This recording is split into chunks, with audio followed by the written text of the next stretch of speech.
새 거를 바로 껴서 테스트를 하면 조금 정확하지 않을 수 있어요. 왜냐면 새 거를 바로 꼈을 때 예를 들어 실축이 27mm라고 했으면 실제로 하루 이틀 지나면 28mm로 늘어나기도 합니다.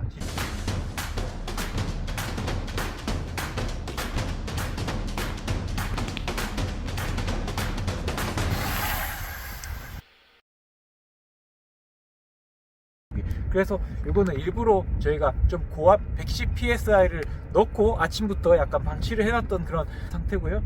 그래서 저희는 맨 먼저 미쉐린 파워컵 25C 앞뒤 가지고 일단 제가 입고 있는 요 팀복, 원피스 팀복인데요. 1년 동안 입기도 했지만 이게 그렇게 비싼 제품은 아닌데 이거 말고 진짜 비싸고 빠르다고 주장하는 원피스를 한번 비교를 해볼 겁니다.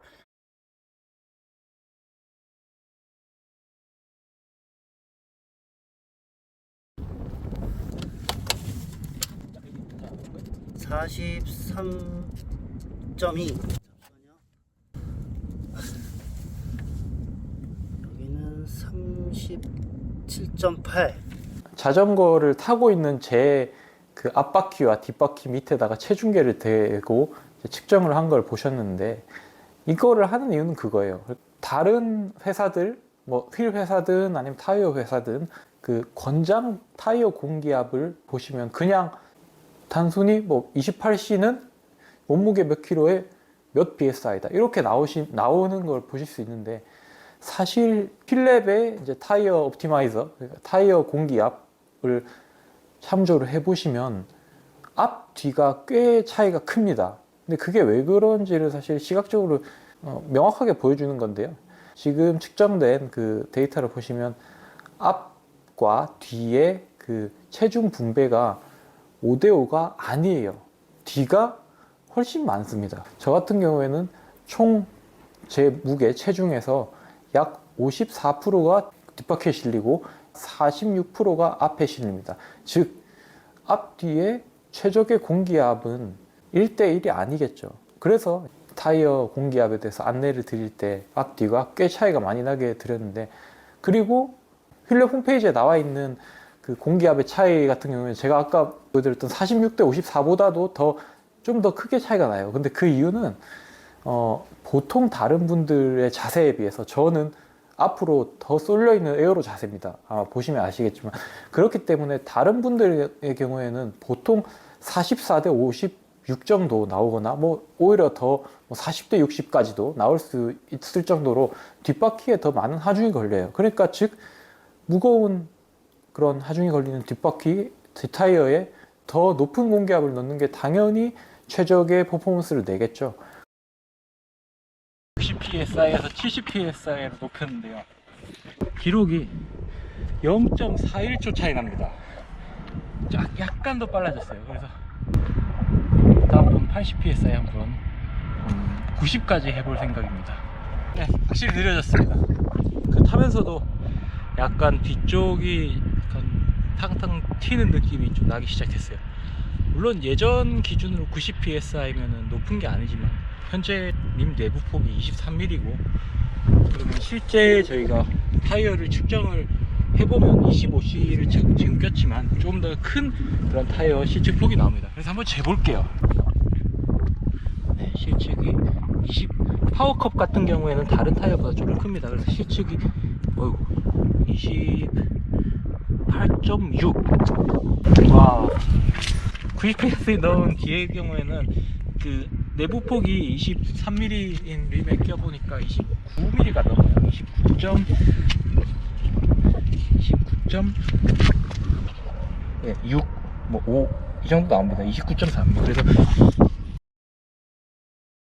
28C 미쉐린 파워컵을 꼈어요. 이거랑 거의 큰 차이가 없죠. 0.3mm 차이가 납니다. 그래서 28C는 조금 더 큰데 이게 과연 기록 차이가 날지 한번 보겠습니다. 그래서 여기 출발하자마자 1초 만에 되게 편안하고 쿠션감이 좋다고 느꼈어요. 그리고 기록은 51초 64로 제일 빠릅니다. 현재까지 중에 25C가 28C보다 저는 더 좋다라고 그때까지 말을 했는데, 뒤에는 최소한 28C를 이제 써야 돼요. 여러분들이 아시는 바로는 저는 이제 조금 작은 타이어 25C, 즉 실축이 한 27mm 정도 되는 그런 타이어를 좋아한다고 알고 계셨는데요.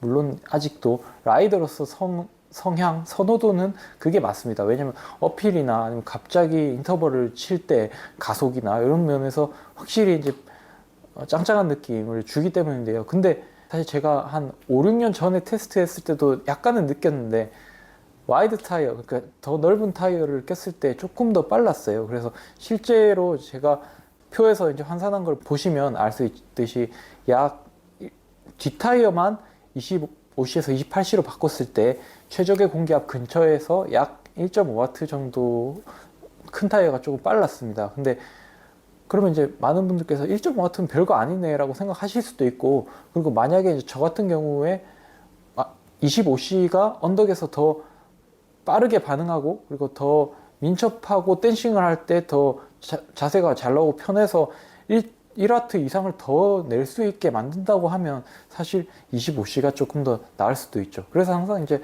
휠이랑 타이어를 세팅하고 개발할 때 중요하고 되게 재밌는 부분 중에 하나가 그겁니다. 실제로 같은 파워를 발휘했을 때 더 빠른 장비가 뭐냐, 더 빠른 휠이 뭐냐 더 중요하지만 그 같은 파워를 발휘했을 때라는 가정이 맞느냐는 거죠. 만약에 그 휠의 느낌, 타이어의 느낌이 좋다면 같은 파워가 아니라 라이더가 기분이 좋아서 또는 박자가 잘 맞아서 더 높은 파워를 발휘할 수도 있게 만들 수도 있다는 겁니다. 사실 그게 이제 다휠이 다른 뭐 올타 휠이라든지 다른 것보다 스펙상 좀 무겁거나 해도 더 좋은 평가를 받는 이유 중에 하나입니다. 뭐 이번에 실험에서 앞은 25C만 고정해놓고 뒷바퀴만, 뒷타이어만 25C로 타다가 28C로 바꿔서 타서 이제 데이터를 측정을 했는데, 원래는 앞도 28C로 타고 공유를 하려 했는데, 일단은 뭐 콘텐츠가 너무 길어지니까 단순한 것들 하나씩만 해서 나갈 예정입니다. 그래서 다음번에는 당연히 뭐 앞도 28C로 껴보고 나서 리뷰를 하는 그런 시간을 가지겠습니다.